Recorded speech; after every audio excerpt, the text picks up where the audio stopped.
Bueno, en la TNO hoy vamos a hablar de hipertensión arterial en el consultorio y fundamentalmente cuándo y cuáles son los estudios que tenemos que pedir para evaluar control y diagnóstico de hipertensión arterial.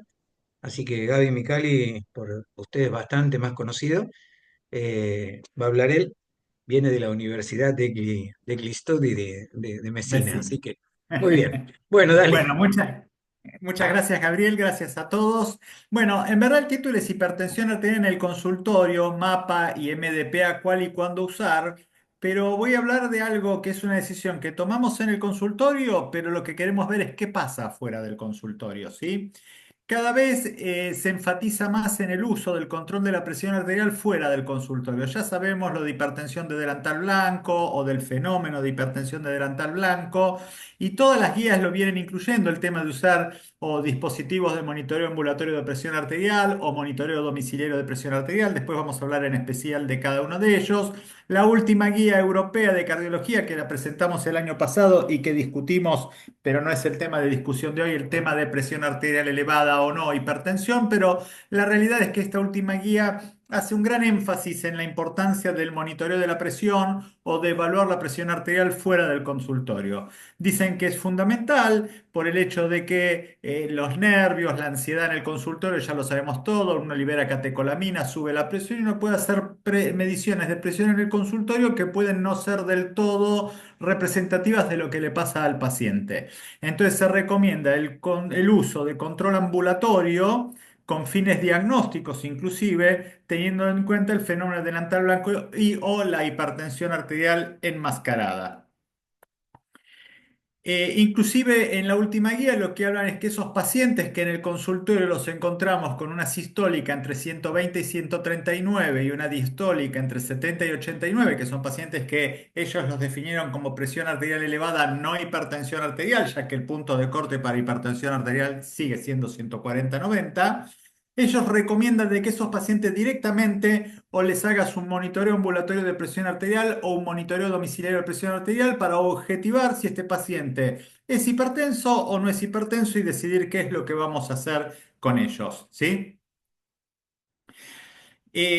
Inclusive los pacientes que sí tienen presión arterial, hipertensión arterial en el consultorio, que tiene una sistólica entre 140 y 159 y una diastólica entre 90 y 99, dicen ellos de confirmar, o sea, hablan por un lado de diagnosticar cuando están con la presión limítrofe, con la presión elevada, no hipertensión arterial, y hablan de confirmación de la hipertensión arterial con mapa o monitoreo domiciliario cuando el paciente sí tiene valores de hipertensión arterial. Después podemos discutirlo y lo vamos a discutir al fondo. Si un paciente tiene casi 160, 100, si lo vamos a poner a un mapa y le vamos a hacer perder el tiempo cuando es muy probable que sea hipertenso y lo que conviene son acortar los tiempos e ir directamente a confirmar el diagnóstico y el tratamiento en la mayor velocidad posible.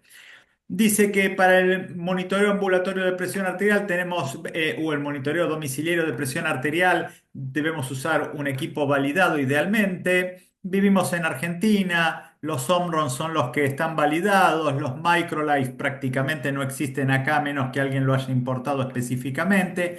Hay algún que otro dispositivo de monitoreo para medir la presión automático validado, pero la mayoría de los que traen nuestros pacientes no lo son.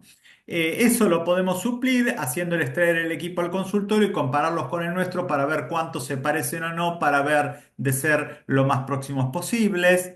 Hablan de que en general tenemos que tener lecturas en el caso del mapa con intervalos de 15 a 30 minutos de día y cada 30 a 60 de noche. Tenemos que tener por lo menos el 70% de las lecturas programadas válidas. Nosotros le agregamos lo que en muchos estudios clínicos de mapas se exige que haya por lo menos 20 lecturas diurnas válidas y 20 y 7 nocturnas válidas para poder hacer el diagnóstico que necesitamos y no andar yendo, haciendo ir y venir al paciente repitiéndose los estudios. El punto de corte para definir que el paciente está hipertenso, si el paciente está haciendo un estudio diagnóstico, o sea, si no tenía diagnóstico y no tenía tratamiento para hipertensión arterial, es de 130-80 para 24 horas y para ver si está adecuadamente controlado, si ya estaba controlado, 130-80 cada 24 horas. 135-85 cuando vemos la presión diurna y 120-70 cuando vemos la presión nocturna. Énfasis en que el paciente tiene que completar el diario. Esto es difícil. Muchas veces los pacientes no devuelven el diario para ver a qué hora se fueron a dormir, si se fueron a las 10 de la noche, a las 12 de la noche, si no durmieron nada, para ver realmente el patrón Dipper o no Dipper, si durmieron o no durmieron, o a qué estuvo relacionada su hipertensión arterial. En la última guía dice que la evaluación de la presión arterial fuera del consultorio, lo cual incluye tanto al mapa, al MDPA o a otro tipo de controles, es un estudio fundamental. La presión arterial de consultorio tiene menos especificidad que el mapa en el diagnóstico, entonces cada vez que se pueda usar el mapa para controlar a los pacientes, de utilizarlo. Volviendo un poco a los valores y para meternos, para ver lo importante que son estos estudios, vamos a hacer un breve repaso sobre lo que es la prevalencia, la situación clínica de los pacientes con hipertensión arterial. Hay una alta prevalencia de hipertensión arterial, hay una alta tasa de fracaso terapéutico, distintos registros de la Argentina que no voy a nombrar ahora uno por uno, pero pongamos que el 35% de los de los argentinos somos hipertensos. ¿Cuáles son los factores que influyen en el no control de la hipertensión arterial? Son múltiples. Uno es que el paciente es asintomático, el paciente se siente fantástico y entonces no acude o a veces le hablamos de hipertensión arterial, del tratamiento, ahora lo voy a desarrollar y el paciente mucha atención no nos presta porque se siente fantástico.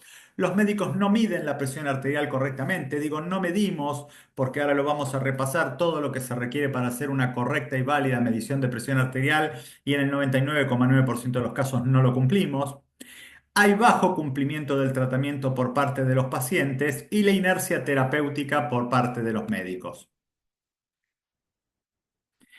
Desarrollando el paciente asintomático, hay muchos mitos y creencias, están los que hablan de la cefalea, está escrito en los libros, la realidad es que no hay una correlación tan fuerte entre cefalea e hipertensión arterial, acúfenos, mareos, hay mucho mito, mucha creencia de los pacientes, la realidad es que cuando un paciente se siente mal y se toma la presión es muy probable que tenga la presión alta y no necesariamente la causa es la presión, sino que muchas veces la consecuencia del paciente que se siente mal es que le suba la presión y esto hay que hablarlo con los pacientes, aunque finalmente no nos creen y cada vez que les duele la cabeza se van a controlar la presión, porque eso es lo que le hacen los médicos cada vez que pasan por guardia.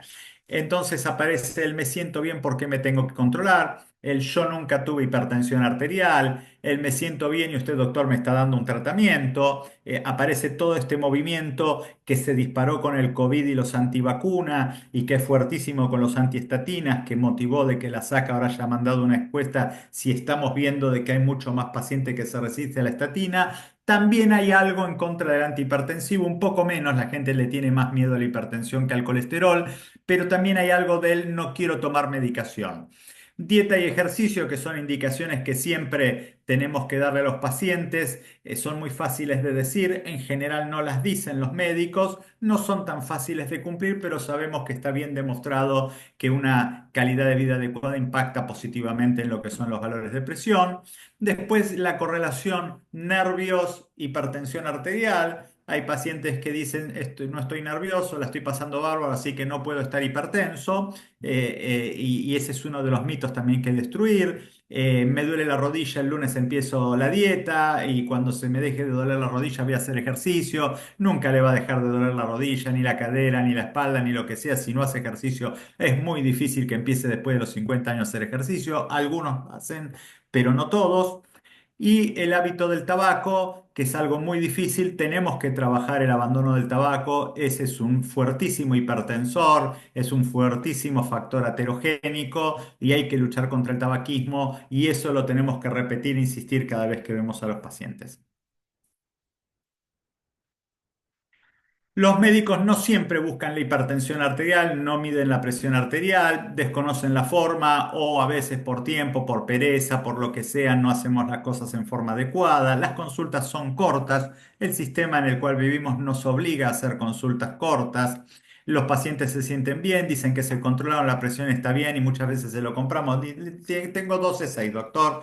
Y después cuando la tomamos la presión no era tan 12,6. Entonces la idea es tratar de objetivar y para eso el mapa, el monitoreo domiciliario de presión arterial nos permiten ver la película y no la foto.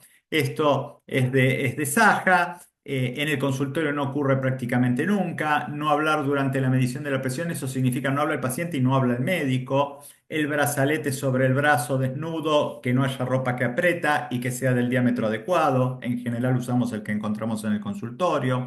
Brazo a la altura del corazón, los pies apoyados en el piso. Mejor idealmente usar una silla y no la camilla que tiene los piecitos colgando y cruza las piernas sistemáticamente el paciente.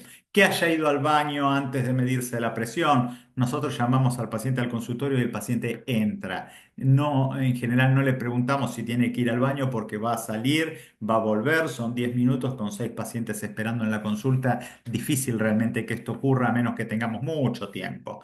Que apoye la espalda en el respaldo o en la pared, depende de donde esté sentado, no cruce las piernas, apoye los pies. El tensiómetro automático de brazo con el diámetro que como corresponde y tiene que ser validado. Los aneroides deberían ser calibrados cada 3 a 6 meses, no lo hacemos habitualmente.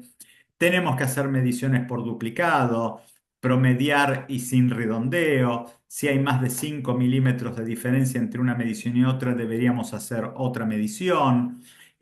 Tratar de medirle, aunque sea en los pacientes ancianos y en los diabéticos, la presión de pie para ver si están ortostáticos o si hacen hipertensión ortostática.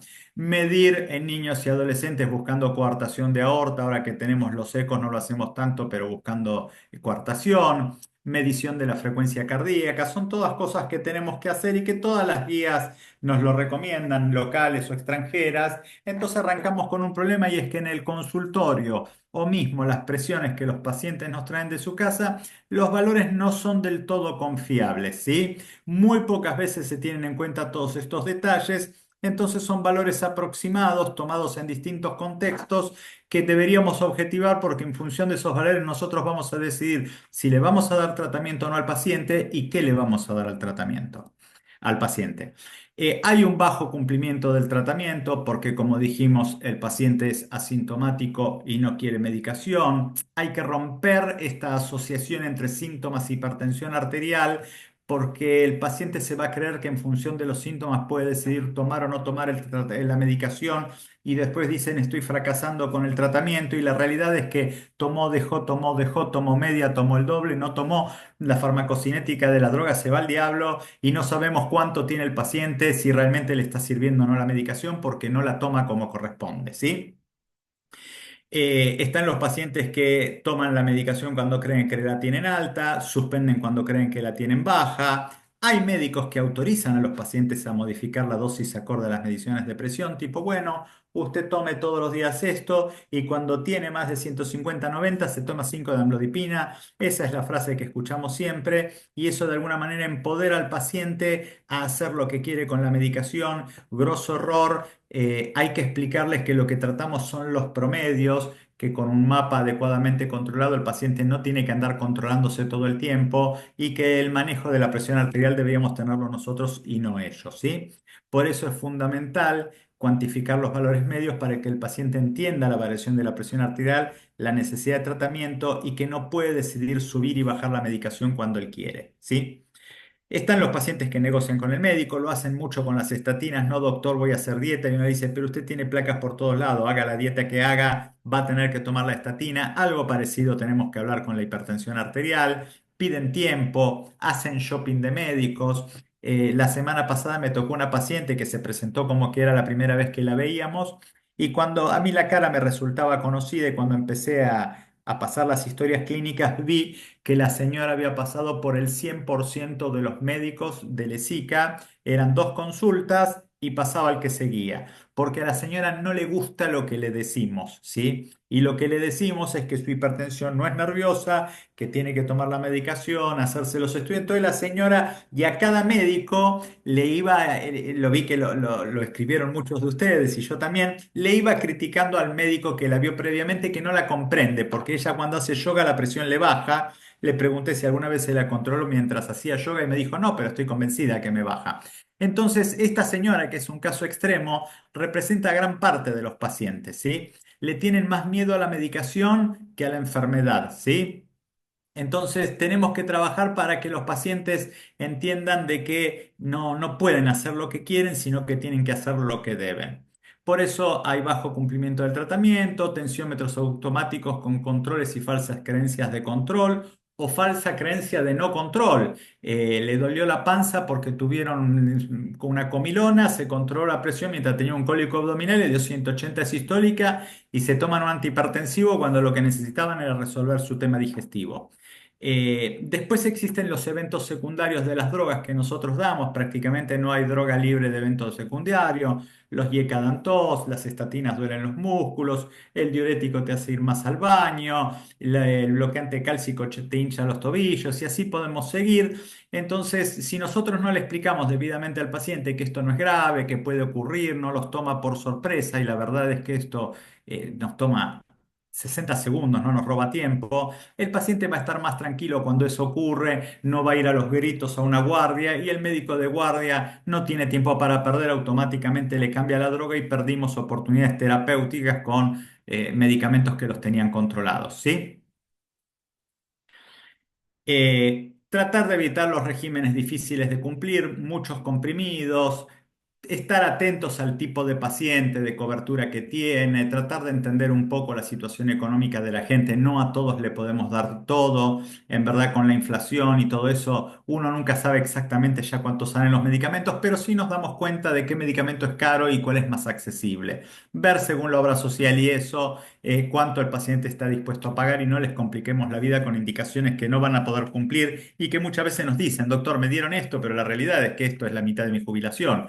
Entonces tratemos de estar atentos a esos detalles. Muchas veces en la industria farmacéutica, la gente de marketing y de comercial dicen, pero ¿cuál es el mejor antihipertensivo? Y la verdad es que el mejor antihipertensivo es el que el paciente puede comprar y le baje la presión. El resto pasa a ser un detalle, ¿sí? Si tenemos resuelto todo lo económico, ahí ya podemos empezar a charlar sobre el tema. Eh, Tienen que entender los pacientes los estudios que se hacen, por qué se los hacen, para que no parezcan ni muchos ni pocos estudios, sino de que esos estudios a nosotros nos ayudan a llegar a optimizarle el tratamiento. En Lesica, por suerte, atendemos gente con prepagas, mayormente los estudios están cubiertos, usémoslos. A veces algunos hemos pasado por un ámbito hospitalario donde los pacientes tienen muchas limitaciones y el hospital tiene limitaciones y nos acostumbramos a arreglarnos con poco y está muy bien porque no tenemos otra cosa, pero cuando tenemos los recursos es bueno poder utilizarlos.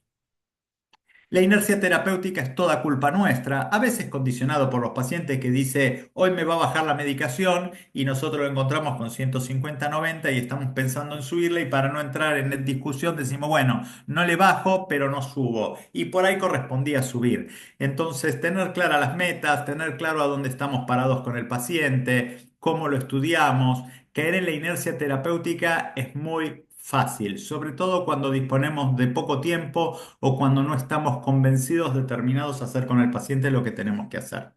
Entonces hay que cortar con todo este círculo vicioso que nos lleva al fracaso terapéutico, fracaso que ocurre en todo el mundo, no es exclusivo de la Argentina. Las estadísticas nos muestran que en muchos países el 70% de los pacientes no está adecuadamente controlado. Es importante cuantificar los valores de presión arterial de los pacientes, ver los números y poner orden en tanto descontrol y ansiedad que genera todo esto del control de la presión arterial. Por eso vamos a lo que es el MAPA, el monitoreo ambulatorio de presión arterial, el MDPA, que es el monitoreo domiciliario de presión arterial. Los dos son recursos muy valiosos. Las guías, si me adelanto una diapositiva que viene más tarde, los ponen en general en el mismo nivel. Hay algunas diferencias y acá voy a ir al título de la presentación, cuál y cuándo. Nos permiten objetivar los valores de presión arterial y tienen mejor correlación con el daño de órgano blanco. Nos permiten ver la película y no la foto de ese control aislado del consultorio que el paciente se hizo a la casa o en la posta sanitaria del Parque Centenario. Monitoreo domiciliario de presión arterial. Las mediciones deben ser realizadas en un ambiente tranquilo, idealmente en el domicilio, como dice el título. Son más reproducibles que las mediciones en el consultorio, sin tanto efecto de delantal blanco. Algo de ansiedad tenemos, pero no impacta tan fuerte como en el consultorio. Brinda información sobre la presión arterial en varios días, pueden ser semanas o meses.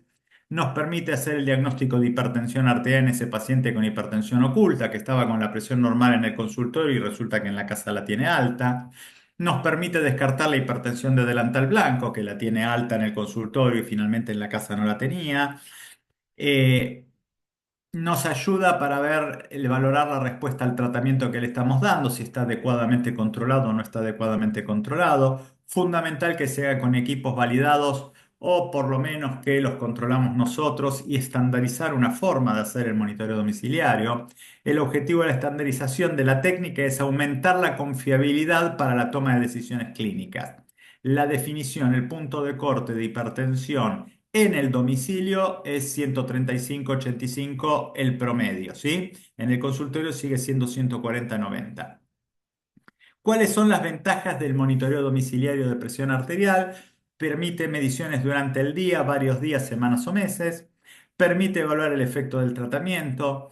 Las mediciones no están afectadas por la reacción de alarma, delantal blanco. Mejora la reproducibilidad. Mejora la predicción del riesgo cardiovascular. Evita el sesgo del observador médico. Mejora la adherencia, de alguna manera empodera correctamente al paciente acerca del control de su presión arterial y mejora las tasas de control de la hipertensión. Las desventajas son que necesita de un corto entrenamiento del paciente y no todos los pacientes son confiables que van a hacer las cosas como corresponde. Puede haber mediciones erróneas que van a la lista de promedio. El posible uso de equipos no validados en el hospital italiano Gabriel Wyman instauró de que se hiciera con equipos validados, con un protocolo validado y en ese caso el estudio realmente era confiable. Los sistemas de salud con los que nosotros trabajamos no pagan la práctica, entonces uno cuando no va a poder hacer un mapa, arma un monitoreo domiciliario a los pacientes, a determinados pacientes para que se pueda hacer y trata de hacer de que sea lo más confiable posible. El peligro del monitoreo domiciliario es que el paciente comience con cambios del tratamiento sin indicación del médico, que se vuelva ansioso y adicto al control de la presión arterial, el paciente que sabe que es hipertenso, sobre todo los pacientes añosos o de aquellos que tienen cierto trastorno de ansiedad un poco más jóvenes, son gente que pone a la presión arterial en el centro de su vida y todo lo que les pasa lo relacionan con la hipertensión arterial, desconociendo que existe un sinfín de enfermedades que los pueden jorobar y todo, les diría, excepto la fiebre, se lo adjudican a la hipertensión o al tratamiento. Y la otra limitación del monitoreo domiciliario de presión arterial, estar el paciente despierto y controlándose, es que no puede hacer la evaluación de valores de presión arterial nocturna, cosa que el mapa sí. Es entonces importante respetar la técnica adecuada, el paciente sentado, sin hablar y todo lo que repetí antes, sin cruzar las piernas, repetir las mediciones con intervalos de 1 o 2 minutos, realizar mediciones 7 días consecutivos, incluyendo por lo menos 2 mediciones matinales antes del desayuno, luego de ir a orinar y antes de tomar la medicación, y 2 vespertinas previos a la cena y antes de tomar la medicación de la noche si es que tuviese, ¿sí? Entonces decimos que hacemos 2 a la mañana, 2 a la noche, son 4 por 7, 28. Nosotros vamos a excluirlas del primer día, así que vamos a tener un mínimo de 24 mediciones, podemos hacerlo con más mediciones, ¿sí? Es importante explicarle al paciente lo de la variación de presión arterial y que no tiene que andar subiendo y bajando la medicación durante el estudio, que no le va a pasar nada grave, que el registro de 160, mismo de 180 a la gente no la mata. Yo le doy el ejemplo, le digo, mire, le estamos haciendo acá ergometría a la gente, lo llevamos a 180, 200 de sistólica y usted mientras esperaba en la sala de espera no vio sacar a ningún muerto. ¿Qué quiere decir? Que tener algún valor de 180, de 200 no lo va a matar. Déjenos que hagamos el diagnóstico adecuado y el tratamiento para que no tenga estos valores en su casa, ¿sí? Me adelanté, dije lo de las 24 mediciones mínima. El mínimo, mínimo, mínimo es 14 mediciones para la toma de decisiones y como valor pronóstico, pero idealmente son 24. ¿Cuáles son entonces las indicaciones del monitoreo domiciliario? Sospecha de hipertensión pseudoresistente, que es insuficiente respuesta al tratamiento, ese paciente que viene al consultorio con la presión alta, pero no tiene daño de órgano blanco evidenciable o sospecha de hipertensión oculta, que son presiones limítrofes o normales, pero sí con daño de órgano blanco y en los pacientes de alto riesgo. Vamos al mapa, monitoreo ambulatorio de presión arterial. Yo estoy muy contento cuando lo piden, al margen de que los informo. Estoy contento porque están viendo y nos están permitiendo ver dónde está parado el paciente y si lo estamos tratando, lo tenemos adecuadamente controlado o no, o estamos tratando de adecuar el tratamiento como corresponde. El mapa nos permite diagnosticar si hay hipertensión de delantal blanco o si el paciente es hipertenso, si hay hipertensión oculta. Las indicaciones van a ver que son las mismas para el mapa que para el monitoreo domiciliario. Nos permiten verificar el grado de control en los hipertensos. Nos permiten verificar si los tenemos adecuadamente controlados o si hay que ajustar el tratamiento. Y lo que nos permite, que el monitoreo domiciliario no nos permite ver, es si el paciente tiene hipertensión nocturna o no. ¿Cuál es el patrón nocturno? Ustedes saben que la presión de noche tiene que descender entre un 10 y un 20%. Ese es el ritmo circadiano conservado. Si desciende menos del 10 es un ritmo no conservado. Si es más del 20 es un hiperdíper. Y si la presión sube es riser, que tiene muy mal pronóstico. Consideraciones técnicas para el mapa, idealmente un día laborable, pero a veces el paciente dice, mira, yo cuando trabajo no puedo, bueno, que lo haga cuando pueda, que se lo ponga el viernes, se lo saque el sábado, pero es mejor un mapa que un no mapa, ¿sí? Utilizar equipos validados por protocolos internacionales, que el brazalete sea de la adecuada circunferencia braquial, programar mediciones diurnas entre 15 y 20 minutos, idealmente lo hacemos cada 20 minutos de día y cada 30 de noche para dejar descansar mejor al paciente, que lleve el diario de su actividad, comió, no comió, subió escalera, se fue a dormir, no se fue a dormir, tomó whisky. Se considera válido con el 70% de las lecturas, pero dijimos que eran por lo menos 20 diurnas y 7 nocturnas. Las indicaciones clínicas no las voy a repetir, pero básicamente son las mismas que ya venimos repitiendo. Los puntos de corte ya lo dijimos, 24 horas 130-80, despierto 135-85, nocturna 120-70. Cualquiera de estas seis valores que sea tocado, el paciente está hipertenso o está parcialmente controlado. Para el monitoreo domiciliario de presión arterial era 135-85. Ventajas y limitaciones del mapa. Confirma el diagnóstico de hipertensión, verifica el control, evalúa la presión nocturna y el ritmo circadiano, evalúa la presión ambulatoria y su variabilidad, mejora la reproducibilidad, mejor predicción del riesgo cardiovascular, evita el sesgo del observador. Las limitaciones son el costo cuando no es cubierto por la prepaga. Ese es un problema que en el LESICA no tenemos, pero hay lugares públicos o lugares en el interior, pequeños pueblos donde no está disponible. La baja aceptación. Ustedes muchas veces escuchan al paciente, ay doctor, hágame el estudio que quiera, pero por favor no me ponga el que aprieta el brazo porque es insoportable. Yo me lo hago una vez por año, ahora me toca hacérmelo de vuelta y la realidad es que es molesto, pero es mucho más molesto cuando el paciente no es debidamente instruido, que es el paciente está moviendo el brazo, entonces el equipo mide mal, vuelve a inflar. Y la otra, cuando el paciente está francamente hipertenso, que lo que hay que hacer es ajustarle el tratamiento y no esperar un mapa, porque el equipo va a medir, primero, cuando el paciente esté hipertenso, va a inflar porque va a tener que ponerle más presión. Segundo, va a verificar la medicación y lo va a medir más veces. El paciente va a volver enloquecido o incluso se saca el equipo y lo tira. Entonces, cuando al paciente hay que ajustarle el tratamiento, hay que ajustárselo y no buscar el mapa cuando está claramente hipertenso. Sirve para los diagnósticos que dijimos, hipertensión oculta, ver si está adecuadamente controlado y es realmente el equipo más valioso. Acá de vuelta a los puntos de corte no los voy a repetir. Entonces, ¿cuál es el mejor método? Y la realidad es que no existe un mejor método. Primero, depende de la personalidad del paciente. Ustedes conocen a sus pacientes o sospechan conocerlos y saben cuál es quisquilloso que no lo va a soportar y se lo va a sacar. A ese ármenle idealmente un monitoreo domiciliario. Pero si el paciente va a tolerar el mapa, idealmente el mapa nos va a permitir ser mucho más objetivos en las mediciones y además ver la presión nocturna del paciente, que esté disponible el método. Este es el caso que LESICA no tenemos, pero todos ejercen en muchos otros lugares, no siempre pueden hacer un mapa o no siempre tienen los tiempos para hacer el mapa. Capaz que estás en un hospital que tiene mapa, pero el turno es a 4 meses. No podemos tomar decisiones con turnos a 4 meses.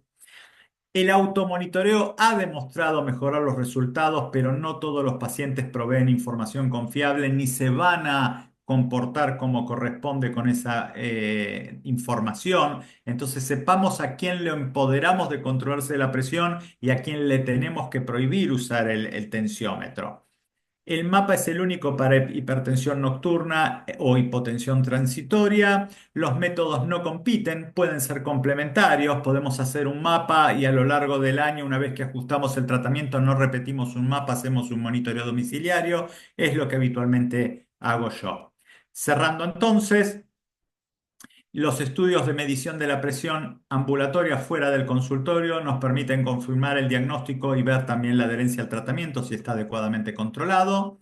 Nos permite, cuando el paciente está con hipertensión resistente, ver si es una hipertensión pseudo resistente o resistente y hacer las medidas terapéuticas que corresponden. Le creemos a los pacientes los que nos dicen, pero mejor chequearlo y necesitamos métodos objetivos como el mapa o el monitoreo domiciliario. En los pacientes frágiles tenemos que verificar frecuentemente con algún método objetivo qué presión tiene para ver que no hagan hipotensión. Capaz que vienen al consultorio y los tenemos con 160, pero en la casa están con 80 de sistólica. Tener mucho cuidado de no sobremedicar a estos pacientes y estos métodos nos permiten objetivar. El diagnóstico de hipertensión nocturna. En el embarazo o la presión límite en la mujer embarazada, no nos podemos quedar con duda, las complicaciones pueden ser muy serias. El mapa en la mujer que viene por algún registro limítrofe con hipertensión y embarazada es obligatorio. Y si podemos, le hacemos también la cardiografía para dirigir el tratamiento. Siempre digo, tratemos de ver la película y no la foto. Y tratemos de caer en él. Tiene la presión alta, toma la medicación. Tiene la presión baja, baja la medicación. En las guías en general ocupan el mismo lugar tanto el mapa como el monitoreo domiciliario. Usemos el que mejor podemos usar para cada paciente. Así que con esto cierro y quedo a disposición tanto yo como Gabriel Weisman para preguntas y comentarios. Muchas gracias. Bueno, buenísimo, Gaby, Gaby M. Este, así que abrimos preguntas, dudas, cuándo lo piden, cuándo no lo piden, Sí. si lo Ahora que interpretan, no dejé lo de presentar, interpretan. ahora que dejé de presentar, veo que hay mucha gente conectada, me pone muy contento. Sí, sí. No, Veo una que la cosa, mayoría pide mapa, ¿sí? Una cosa importante Eh, es la prevalencia. Cuando vos mencionaste el 35% de población, es población de todas las edades. Cuando tomás arriba de 60, 65, tenés casi dos tercios, ¿no? Sí, más o menos a los 80 años tenés un 70% de prevalencia de hipertensión. Es la edad, es la década menos un poquito lo que calculo yo, ¿sí? O sea, a los 60 años es el 50 y pico, a los 80 el 70 y pico, ¿sí? Es como que claramente va aumentando con la edad la rigidez arterial, pero más o menos los números son esos. Por eso digo, cuando entra un paciente de 50 años en un consultorio, Y tiene un 40, 30 y pico, 40% de chance de ser hipertenso. te diría que un poco más, porque en general los pacientes que vienen a consultorio ya vienen con una probabilidad previa mayor, Está bien, no son sujetos de la población de general. la calle. Exactamente, el sesgo está que vienen a consultar y muchos de esos pacientes ya tienen un sesgo previo, ¿no? Bueno, el concepto que yo creo que se tiene que llevar tiene que ser claro que tomando la presión arterial de la mejor manera, como se puede tomar en un ensayo clínico, en un trial, la presión en el consultorio es poco reproducible. Entonces, como la presión arterial es poco reproducible, el valor predictivo que tiene la presión arterial que tomamos en el consultorio es mucho menor que el valor predictivo que tiene la presión arterial fuera del consultorio, no solo en el mapa, sino el solo hecho que el paciente se tome la presión arterial como corresponde fuera del consultorio hace que el valor predictivo para eventos cardiovasculares sea mucho mayor. Y si podemos tener la presión arterial nocturna es la presión arterial que mayor eventos cardiovasculares predice a cualquier edad y sobre todo en los mayores de 60 años, donde además el fenómeno del hiperdiper, o sea que les baje la presión arterial por debajo del 20%, como presentó Gaby, ahí está relacionado con infartos cerebrales. Y Sí. esto es muy importante, cuando el mapa nos muestra esto, que hay un descenso nocturno muy significativo de más de un 20%, ese paciente es un paciente que tiene muchísima variabilidad. Y la variabilidad nocturna está muy relacionada con eventos cardiovasculares, sobre todo cerebrales, en los adultos mayores de 60 años.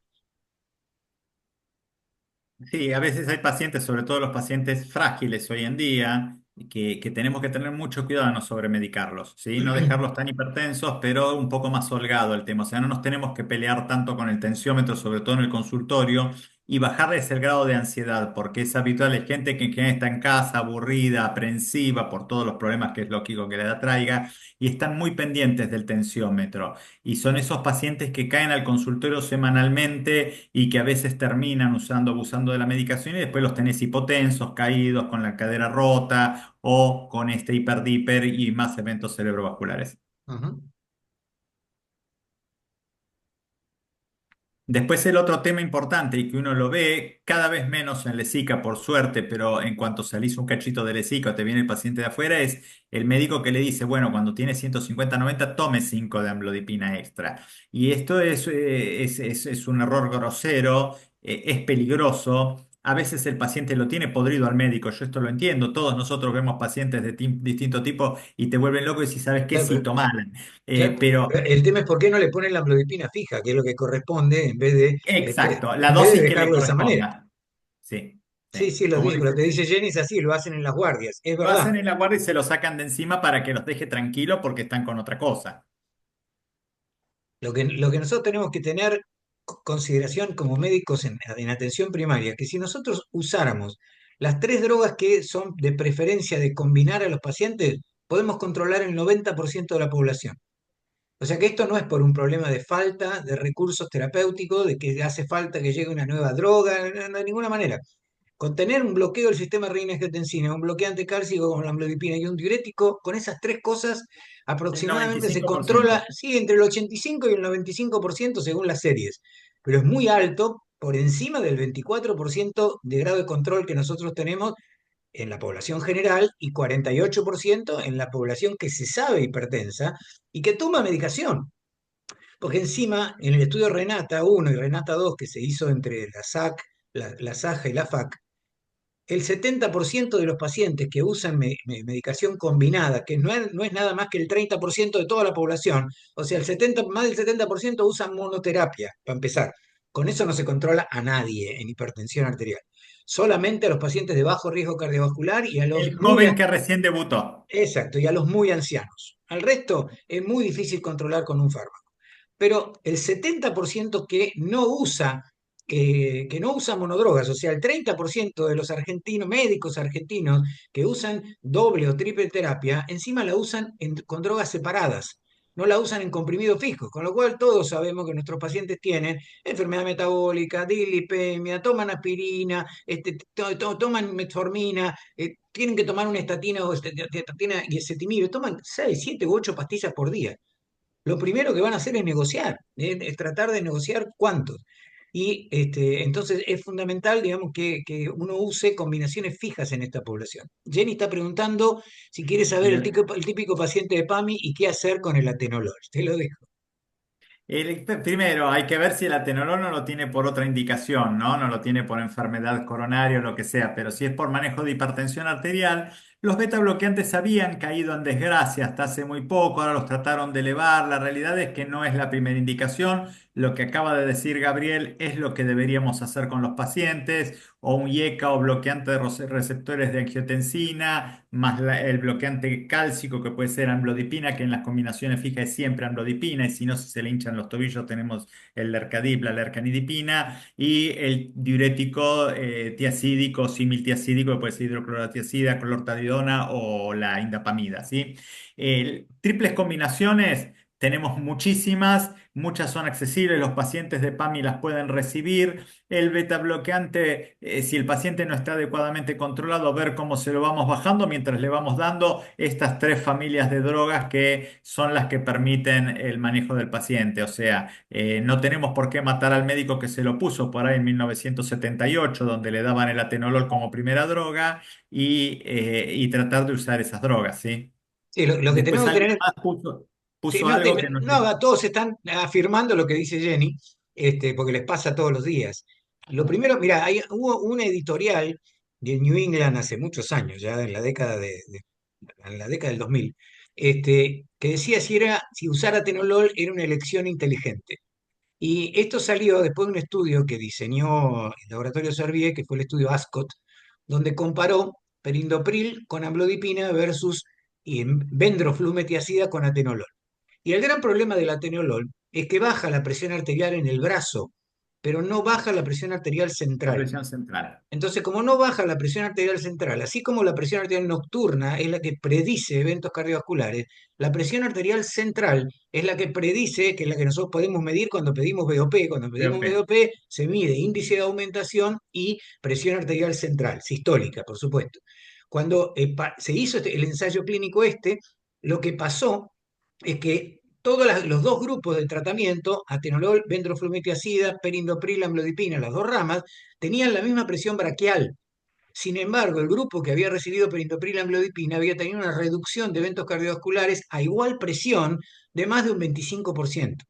La explicación fue un subestudio que se llamó CAFE, que lo que midió fue la presión arterial central y se demostró que había como 5 milímetros de mercurio de diferencia de presión arterial central sistólica a favor del perindopril amlodipina, porque el atenolol no baja la presión arterial central. Entonces, en los pacientes jóvenes, uno podría llegar a utilizar atenolol porque tienen hiperdinamia en general, porque mejora la eyección y demás. Pero en los pacientes ancianos, que son rígidos, si no bajamos la presión arterial central, es como si le estuviéramos dando placebo.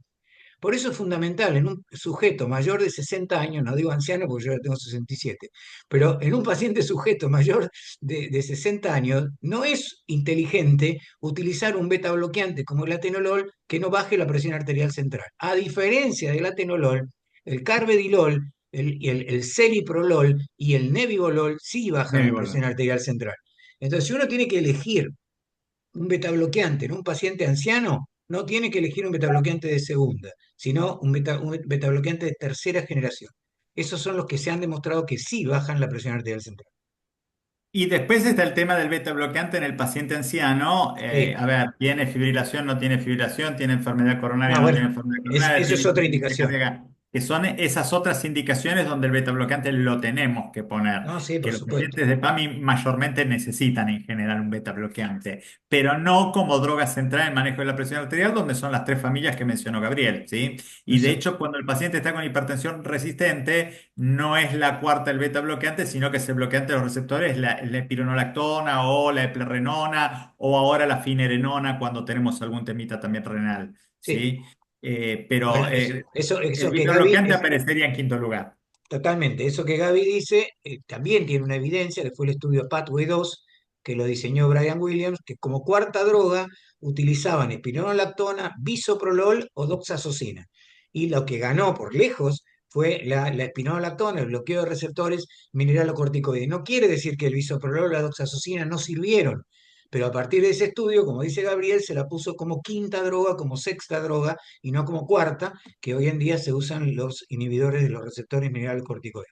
Esteroideos como la eplerenona y la espironolactona, o no esteroideos como es la finerenona.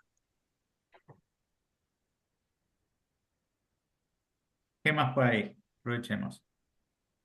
Yo volvería sobre el tema de la inercia terapéutica. Sí, Me parece que los pacientes tienen una tremenda inercia terapéutica y los médicos también la tenemos. Entonces, a todos, de alguna manera, en forma inconsciente, nos termina pasando de que el paciente no tiene una enfermedad, sino que tiene un factor de riesgo.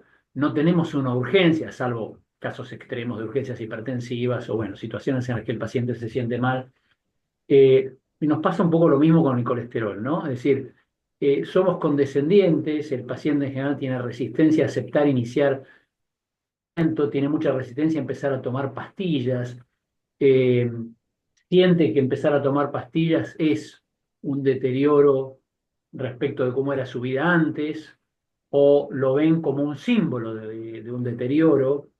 Y los médicos en general muchas veces somos condescendientes porque no valoramos realmente lo que significa y la implicancia que significa esa anormalidad o ese efecto que termina siendo deleterio, como es tener la presión por arriba de los valores de meta, o porque tienen el colesterol alto y también lo vemos como una cosa que, bueno, se puede postergar, se puede negociar.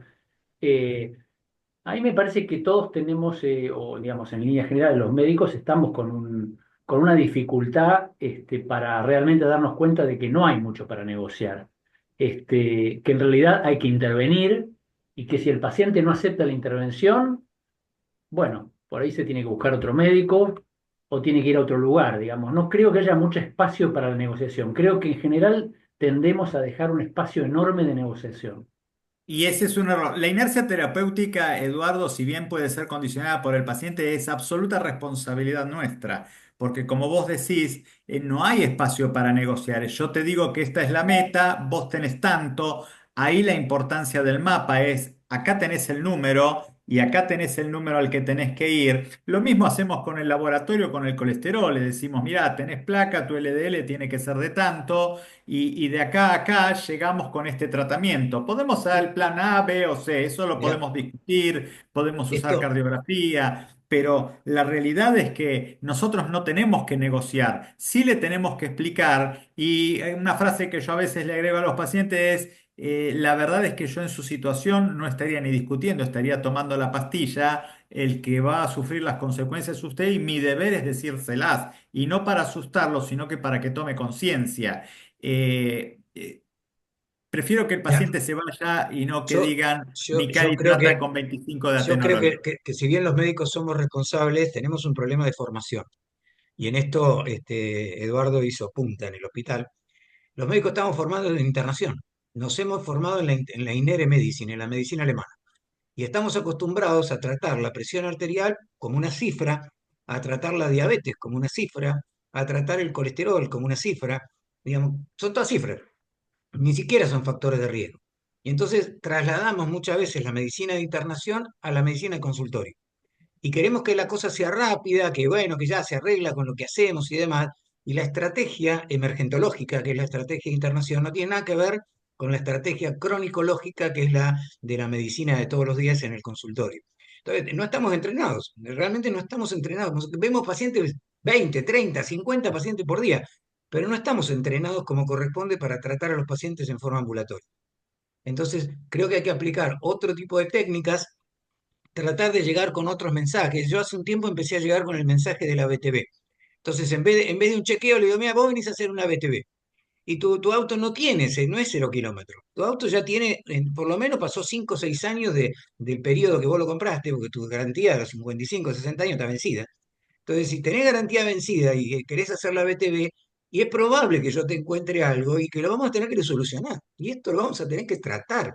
Digamos, y lo que te dice, pero yo tengo una enfermedad, sí, tenés una enfermedad asintomática, silente, que no duele, pero produce daño. Y entonces lo primero que uno tiene que tener, así como el paciente al colesterol le tiene menos miedo, a la hipertensión le tiene miedo por el ACV. Sí. Entonces, por depender de otro, por estar paralizado en una cama, digamos. Bueno, eso hay que usarlo de alguna manera, esa estrategia de comunicación, hay que usarla como para hacerse aliado con el paciente y no poner una valla, digamos, y decir, bueno, tome la medicación y vaya. Y ni siquiera le explicamos qué son qué son los alimentos ricos en sodio, no le explicamos para qué sirve el ejercicio físico. Es cierto, no tenemos 15 minutos, a veces 12, pero ojo que también podemos hacer que el paciente venga una vez por mes. Te iba a Nadie los decir obliga, eso. claro, nadie nos obliga a decirle al paciente venga dentro de 6 meses. Entonces, muchas veces, en los primeros meses de tratamiento, hasta que el paciente engancha, y por ahí hay que citarlo una vez por mes y se terminó, digamos, y que el paciente venga y después de 3 a 4 meses, cuando ya estamos cerca del objetivo o en el objetivo, ahí, bueno, tomarnos un poco más de distancia y ahí sí tener ya vencida la inercia. Si no, es muy difícil. Venga dentro de 3 o 4 meses, ni te acordás del paciente cuando el paciente entra y abre la puerta. Entonces, me parece que es todo un tema que hay que trabajar. Sí, lo que decís, no, no podemos nosotros resolver todo en una consulta. La verdad es que no, no se puede, ni Imposible. se debe hacer. No, Y lo de recitar al paciente tiene que ver con el manejo, con la gestión del consultorio y la gestión de la patología también. Como vos decís, a veces empezás con un tratamiento y vos le decís, lo más probable es que en la próxima consulta yo te agregue otra droga más o te suba la dosis. eso, Y esto no quiere decir que fracasamos, sino que es el camino para el control. Es totalmente. importante eso, porque si no el tipo viene y se va con una frustración de cada vez que lo veo me sube la dosis. Se lo decimos de entrada y si después no es necesario es una fiesta. Y ahí totalmente. vamos a tener el tiempo para hablar del cigarrillo, del alcohol, de la comida, dieta rica en potasio, convencerlo para que vaya al control en nutrición. Es que Vemos que no, no puede ser todo el primer día, porque es imposible porque los ahogás de no, información aparte y porque supera. le estás dando una mala noticia. Y le estás Sí. dando para él una mala noticia con la cual te dicen, y esto es para siempre. Entonces, directamente le estás diciendo a un tipo que no tiene síntomas, que doña Rosa o en la casa le dicen, ah, ¿por qué vas a ser vos el distinto? Dejate de embromar, digamos, no vayas a ese médico que nos va a cambiar la historia a todos nosotros. Esto es un clásico con el tema de la sal, que le tienen que hacer la comida especialmente para él. Y lo que tienen que cambiar es la familia en realidad, no solo el paciente. Entonces, pero en una consulta no lo vas a resolver nunca. Para siempre Sí, no hay que decirle al paciente, no, no es para siempre, solo hasta que se muera. sí, o no, yo no les digo, no, no está pastilla para siempre, puede que se la suba, se la cambie, se la Exactamente. No, yo baje. siempre digo, mira, hay un 15-20% de la gente que si baja de peso, come con menos sal, deja de ser hipertenso o con la mitad de la medicación que estás tomando se controla.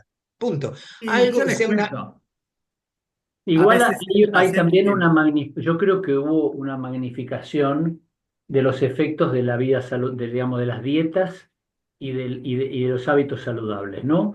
Y entonces todos se comprometen a hacer eso y hay y no lo pacientes que cumplen. ya con los valores que uno ve, ya sabemos que no va a No, alcanzar. sí, Y claro. digo, no, no es que no la tienen que hacer, no digo que vayan y se coman 4, 5 kilos de sal por día o que no hagan que estén obesos, que sigan No, fumando, no, no, no digo no, eso, pero también digo, los médicos muchas veces decimos, bueno, vamos a empezar con esto y ya sabes de movida que eso no alcanza. Y sí, de movida tenés que pero arrancar con medicación y de no, movida eso con dos medicaciones juntas. O sea, eso ya es lo sabemos y no lo terminamos de comprar en nuestra exactamente. cabeza. Sí, no lo Y no terminamos de debería hacer. ser, y no debería ser un motivo de negociación en el consultorio. El paciente después puede irse y hacer lo que quiera, pero nosotros no deberíamos negociar en esos pocos minutos que tenemos, perder tiempo en una negociación que no es lo que le conviene a nuestro paciente, que en ese momento está buscando una recomendación profesional, no, Totalmente. no una charla con un amigo en donde, bueno, está bien, bueno, empezá con esto, bueno, dale, bueno, no te gusta la pastilla, bueno, qué sé yo. No, es una recomendación científica basada en literatura, en datos, y bueno, un poco el tema de que no le guste al paciente tiene que correr a cargo del paciente, ¿no? Es decir, no nos podemos hacer cargo de todas las emociones que el paciente tenga cuando está en la consulta y se entera que tiene que tomar una medicación por el resto de su vida.